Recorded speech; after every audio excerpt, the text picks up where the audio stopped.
حضرت حسن کو اور حضرت حسین کو ان کے پاس ان کے دروازے پر نگرانی کے لیے بھیجا اور کہا جاؤ اپنے خالوں کی نگرانی کرو. حسن اور حسین جب آئے حضرت عثمان کو پتا چلا کہ آج پہرہ داری کے لیے نگرانی کرنے کے لیے حسنین آئے ہیں. حضرت عثمان رضی اللہ تعالیٰ عنہ چھت پر جاتے ہیں اور چھت پر کھڑے ہو کر کہتے ہیں اے حسن اور حسین پلٹ جاؤ, خدا کی قسم عثمان اپنی ذات کی خاطر کسی دوسرے آدمی کا خون نہیں بہنے دے گا. حسنین نے کہا خالو ہمارے باپ نے آپ کو آپ کی حفاظت کے لیے بھیجا, آج ہم آپ کی حفاظت کے لیے آئے ہیں. عثمان نے کہا تم کو خدا کا واسطہ ہے یہاں سے چلے جاؤ. میرے بھائیوں بتلاؤ اگر عثمان رضی اللہ تعالیٰ عنہ نے اپنی خلافت چھین لی ہوتی, عثمان رضی اللہ تعالیٰ عنہ نے علی سے خلافت چھینی ہوتی تو علی رضی اللہ تعالیٰ عنہ ان کی حفاظت کے لیے اپنے دونوں بیٹوں کو ان کے دروازے پر کیوں بھیجتے؟ ان کو تو خوش ہونا چاہیے کہ مارے جائیں گے, خلافت ہمارے ہاتھ میں آ جائے گی. اور ایک آخری بات بہت ہی اختصار کے ساتھ میں اس بات کو بیان کر کے بات کو ختم کر دوں گا. 10 محرم کو 72 شہیدوں کا نام لیا جاتا ہے. بہت ہی غور سے سننے والی بات ہے. 72 شہیدوں کا نام لیا جاتا ہے.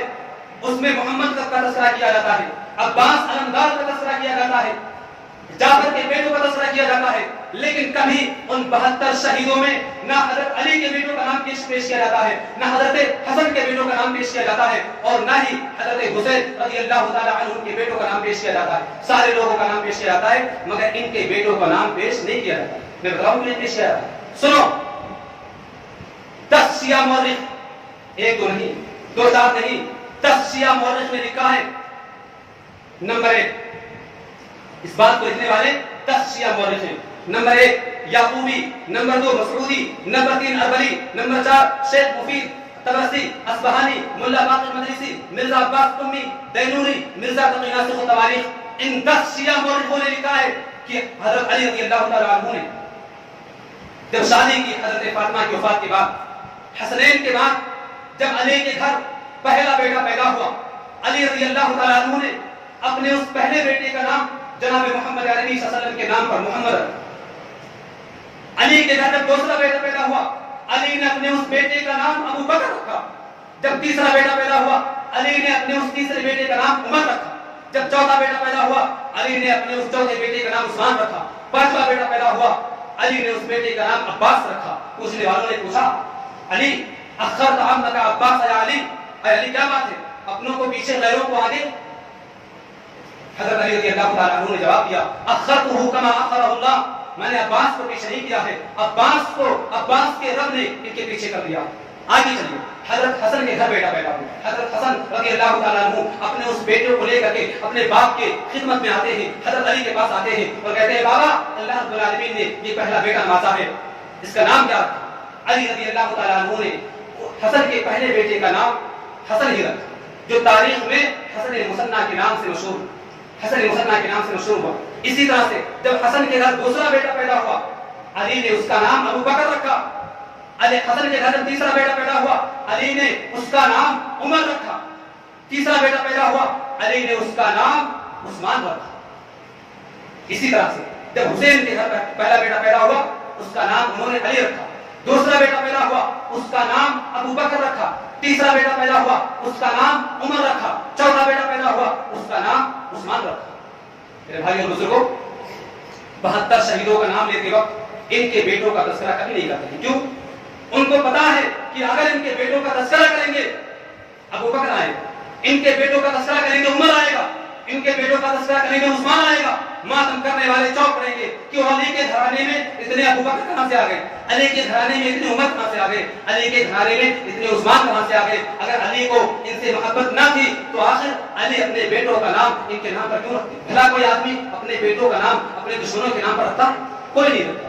حضرات صحابہ کرام کو تانا دینے کا, ان کو برا برا کہنے کا صرف ایک ہی مقصد ہے تاکہ ان کے ذریعہ سے قرآن و حدیث کی تعلیمات کو دوبارہ قرار دیا جائے. کیونکہ جب صحابہ کرام مجروح ہو جائیں گے, صحابہ کرام کے اندر تان اور اسی طرح سے ان کے اندر برائی پیدا کر دیں گے تو سارا معاملہ ختم ہو جائے. کیونکہ قرآن و حدیث مسلمانوں کے پاس صحابہ کرام ہی کے پاس سے زیادہ ہے. صحابہ کرام وقت کافی ہو چلا ہے. اخیر میں اللہ رب العالمین سے دعا ہے کہ بار الہ ہم تمام مسلمانوں کو کہنے اور سننے سے زیادہ عمل کرنے کی توفیق عطا فرما. آمین. بار الہ جب تک ہم لوگوں کو دنیا کے اندر زندہ رکھ, توحید پر زندہ رکھ, اسلام پر زندہ رکھ, خاتمہ ہو توحید پر ہو. بار الہ ہم تمام مسلمانوں کو صحابہ کرام کی عظمت کو سمجھنے کی توفیق عطا فرما. آمین. تقبل رب العالمین.